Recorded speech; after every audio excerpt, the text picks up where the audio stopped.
उद्धव बचपन से ही भगवान श्री कृष्ण की सेवा में रहे, किंतु उन्होंने श्री कृष्ण से कभी भी ना तो कोई इच्छा जताई और ना ही कोई वरदान ही मांगा। जब श्री कृष्ण अपने अवतार काल को पूर्ण कर गोलोक जाने को तत्पर हुए, तब उन्होंने उद्धव को अपने पास बुलाया और कहा, प्रिय उद्धव, मेरे इस अवतार काल में अनेक लोगों ने मुझसे वरदान प्राप्त किए, किंतु तुमने कभी कुछ नहीं मांगा। अब कुछ मांगो, मैं तुम्हें देना चाहता हूँ। तुम्हारा भला करके मुझे भी संतुष्टि होगी। उद्धव ने इसके बाद भी स्वयं के लिए कुछ नहीं मांगा। वे तो केवल उन शंकाओं का समाधान चाहते थे जो उनके मन में श्री कृष्ण की शिक्षाओं और उनके कार्यों को देखकर उठ रही थी। उन्होंने कहा, भगवान, महाभारत के घटनाक्रम में अनेक बातें मैं नहीं समझ पाया। आपके उपदेश अलग रहे, जबकि व्यक्तिगत जीवन कुछ अलग ही दिख रहा था। क्या आप मुझे इसका कारण समझाकर मेरी ज्ञान पिपासा को शांत करेंगे? भगवान ने कहा, उद्धव, मैंने कुरुक्षेत्र के युद्ध में अर्जुन से जो कुछ कहा वह भगवत गीता थी। आज जो कुछ तुम जानना चाहते हो और उसका मैं जो तुम्हें उत्तर दूंगा, वह उद्धव गीता के रूप में जानी जाएगी। इसी कारण मैंने तुम्हें यह अवसर दिया।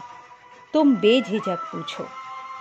उद्धव ने कहा, हे कृष्ण, सबसे पहले मुझे ये बताओ कि सच्चा मित्र कौन होता है? भगवान ने कहा, सच्चा मित्र वह है जो जरूरत पड़ने पर मित्र की बिना मांगे मदद करे। तब उद्धव ने कहा, कृष्ण आप पांडवों के आत्मीय प्रिय मित्र थे। आपात बांधव के रूप में उन्होंने सदा आप पर पूरा भरोसा किया। कृष्ण आप महान ज्ञानी हैं। आप भूत, वर्तमान व भविष्य के ज्ञाता हैं। किंतु आपने सच्चे मित्र की जो परिभाषा दी है, क्या आपको नहीं लगता कि आपने उस परिभाषा के अनुसार कार्य नहीं किया? आपने धर्मराज युधिष्ठिर को जुआ खेलने से रोका क्यों नहीं? चलो ठीक है कि आपने उन्हें नहीं रोका, लेकिन आपने भाग्य को भी धर्मराज के पक्ष में नहीं मोड़ा। आप चाहते तो युधिष्ठिर जीत सकते थे। आप कम से कम उन्हें धन, राज्य और यहाँ तक कि खुद को हारने के बाद तो रोक सकते थे। उसके बाद जब उन्होंने अपने भाइयों को दांव पर लगाना शुरू किया, तब तो आप सभा कक्ष में पहुंच ही सकते थे। आपने वो भी नहीं किया। इसके बाद जब दुर्योधन ने पांडवों को सदैव अच्छी किस्मत वाला बताते हुए द्रौपदी को दांव पर लगाने को प्रेरित किया और जीतने पर हारा हुआ सब कुछ वापस कर देने का लालच दिया, कम से कम तब तो आप हस्तक्षेप कर ही सकते थे। अपनी दिव्य शक्ति के द्वारा आप पासे धर्मराज के अनुकूल कर सकते थे। इसके स्थान पर आपने तब हस्तक्षेप किया जब द्रौपदी लगभग अपना शील खो चुकी थी। तब आपने उसे वस्त्र देकर द्रौपदी के शील को बचाने का दावा किया। लेकिन आप ये दावा कैसे कर सकते हैं? उसे एक आदमी घसीट कर सभा कक्ष में लाता है और इतने सारे लोगों के सामने निर्वस्त्र करने के लिए छोड़ देता है। एक महिला का शील क्या बचा? आपने क्या बचाया? अगर आपने संकट के समय में अपनों की मदद नहीं की, तो आपको आपात बांधव कैसे कहा जा सकता है? बताइए, आपने संकट के समय में मदद नहीं की तो क्या फायदा? क्या यही धर्म है? इन प्रश्नों को पूछते पूछते उद्धव का गला रुंध गया और उनकी आंखों से आंसू बहने लगे। ये अकेले उद्धव के प्रश्न नहीं हैं। महाभारत पढ़ते समय हर एक के मनोमस्तिष्क में ये सवाल उठते हैं। उद्धव ने हम लोगों की ओर से ही श्री कृष्ण जी से उक्त प्रश्न किए। भगवान ने कहा, प्रिय उद्धव, ये सृष्टि का नियम है कि विवेकवान ही जीतता है। उस समय दुर्योधन के पास विवेक था, धर्मराज के पास नहीं। दुर्योधन के पास जुआ खेलने के लिए पैसा और धन तो बहुत था, लेकिन उसे पासों का खेल खेलना नहीं आता था। इसलिए उसने अपने मामा शकुनी का द्युत क्रीड़ा के लिए उपयोग किया। यही विवेक है। धर्मराज भी इसी प्रकार सोच सकते थे। और अपने चचेरे भाई से पेशकश कर सकते थे कि उनकी तरफ से मैं खेलूंगा। जरा विचार करो, अगर शकुनी और मैं खेलते तो कौन जीतता? पासे के अंक उसके अनुसार आते या मेरे अनुसार? चलो इस बात को जाने दो। उन्होंने मुझे खेल में शामिल नहीं किया, इस बात के लिए उन्हें माफ किया जा सकता है। लेकिन उन्होंने विवेक शून्यता से एक और बड़ी गलती की, और वो ये कि उन्होंने मुझसे प्रार्थना की कि मैं तब तक सभा कक्ष में ना आऊं जब तक कि मुझे बुलाया ना जाए, क्योंकि वे अपने दुर्भाग्य से खेल मुझसे छुपकर खेलना चाहते थे। वे नहीं चाहते थे कि मुझे मालूम पड़े कि वे जुआ खेल रहे हैं। इस प्रकार उन्होंने मुझे अपनी प्रार्थना से बांध दिया। मुझे सभा कक्ष में आने की अनुमति नहीं थी। इसके बाद भी मैं सभा के कक्ष के बाहर इंतजार कर रहा था कि कब कोई मुझे बुलाता है। भीम, अर्जुन, नकुल और सहदेव सब मुझे भूल गए, बस अपने भाग्य और दुर्योधन को कोसते रहे।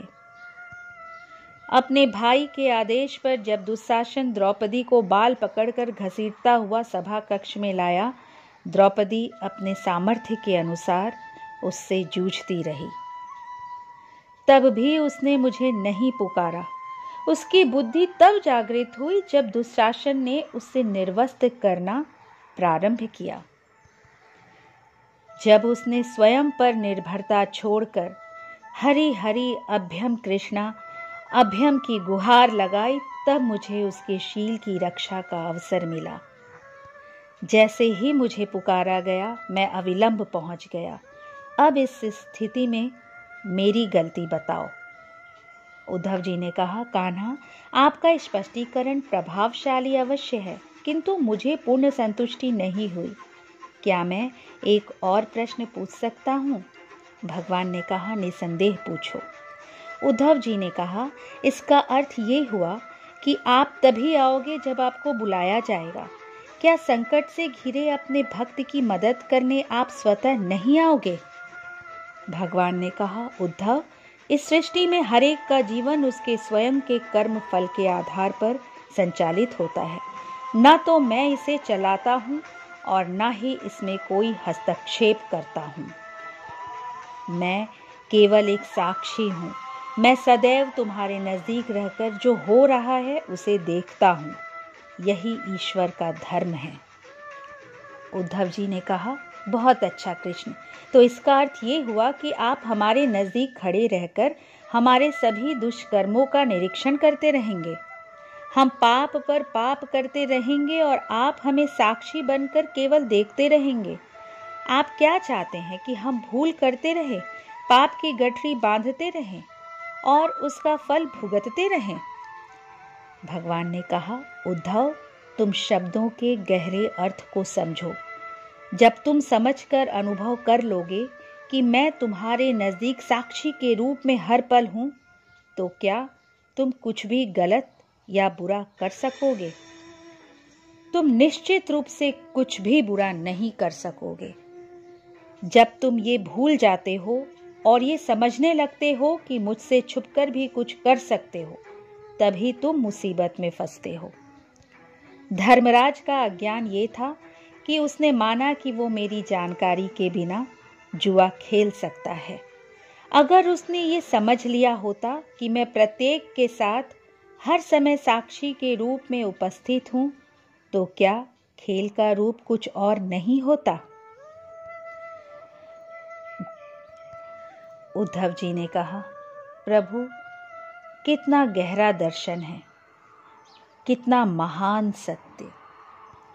प्रार्थना और पूजा पाठ से ईश्वर को अपनी मदद के लिए बुलाना तो महज हमारी पर भावना है, मगर जैसे ही हम ये विश्वास करना शुरू करते हैं कि ईश्वर के बिना पत्ता भी नहीं हिलता, तब हमें साक्षी के रूप में उनकी उपस्थिति महसूस होने लगती है। मुश्किल तब होती है जब हमें इस भूल कर दुनियादारी में डूब जाते हैं। संपूर्ण श्रीमद् भागवत गीता में श्री कृष्ण ने अर्जुन को इसी जीवन दर्शन का ज्ञान दिया है।